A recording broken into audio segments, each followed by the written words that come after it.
नागलक्ष्मी, शेषनाग जी की धर्म पत्नी नागलक्ष्मी, उनके मन में आया कि सब कुछ असुरों ने आक्रमण कर कर ले लिया, घबराना नहीं। नागलक्ष्मी ने देवताओं से कहा कि तुम भी मत घबराओ, नागलक्ष्मी ने नागों से कहा तुम मत घबराओ, नागलक्ष्मी ने अप्सराओं से कहा कि तुम मत घबराओ, नागलक्ष्मी ने गंधर्वों से कह दिया कि मत घबराना, और नागलक्ष्मी ने पृथ्वी पर मनुष्य से कह दिया कि तुम्हें घबराने की जरूरत नहीं है, तुम एक काम करो, शिव की आराधना करो, शंकर की साधना। जो कोई नहीं दे सकता वो शिव दे सकता, जो कोई नहीं कर सकता वो शिव कर सकता। तुम्हारी जिंदगी का कितना भी कोई अड़चन वाला काम है, कितना भी अड़चन डला हुआ काम है, कितनी भी अड़चन आ रही हो उसमें, कितनी भी अड़चन, कितना भी अड़चन का काम क्यों ना हो, 5 दिन है तुम्हारे पास में, धनतेरस, रूप चौदस, दीपावली, पड़वा और दूज। क्यों हमारे सनातन धर्म में, क्यों हमारे हिंदू धर्म में दीपावली कितनी महत्वता होती है, क्यों होती है?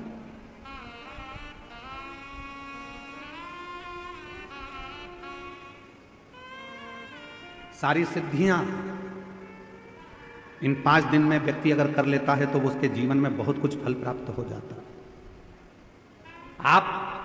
हम बहुत घंटों तक बैठकर साधना नहीं कर सकते, हम बहुत देर तक बैठकर तप नहीं कर सकते, हम बहुत लंबा यज्ञ नहीं कर सकते, हम बहुत लंबा अनुष्ठान नहीं कर सकते, पर यदि हमारे जीवन को हमें सफल बनाना है, हमारे जीवन को यदि हमें मंजिल तक पहुंचाना है, अड़चनों से बाहर निकलना है, तो ये 5 दिन जो दीपावली के कार्तिक महीने के मिले हैं, ये 5 दिन जो नाग लक्ष्मी ने सारे देवताओं से, सारे गंधर्वों से, सारी अप्सराओं से, सारे नागों से, सारे मनुष्यों से नाग लक्ष्मी ने जो करवाया वो तुम्हें करना।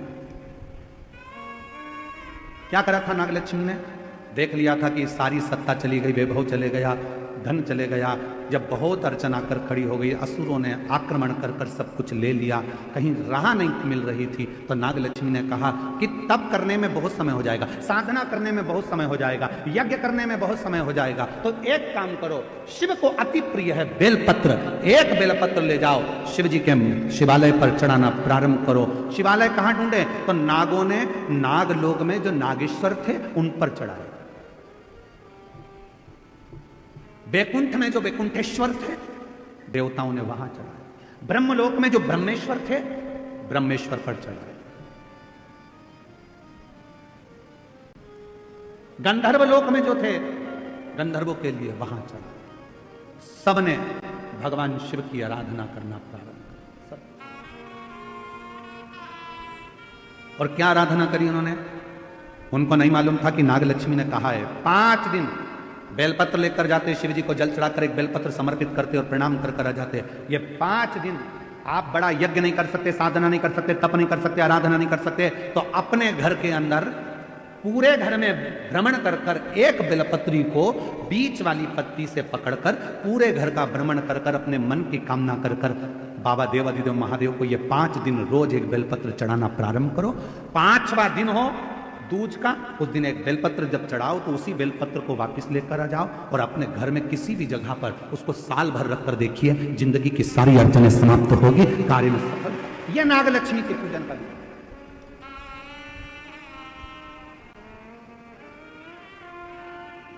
सारी समस्या का हल एक लोटा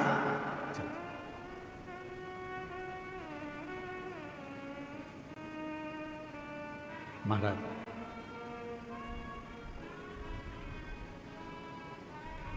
नागलक्ष्मी ने सबसे कहा कि साधना करो, भगवान शिव को रिझाओ।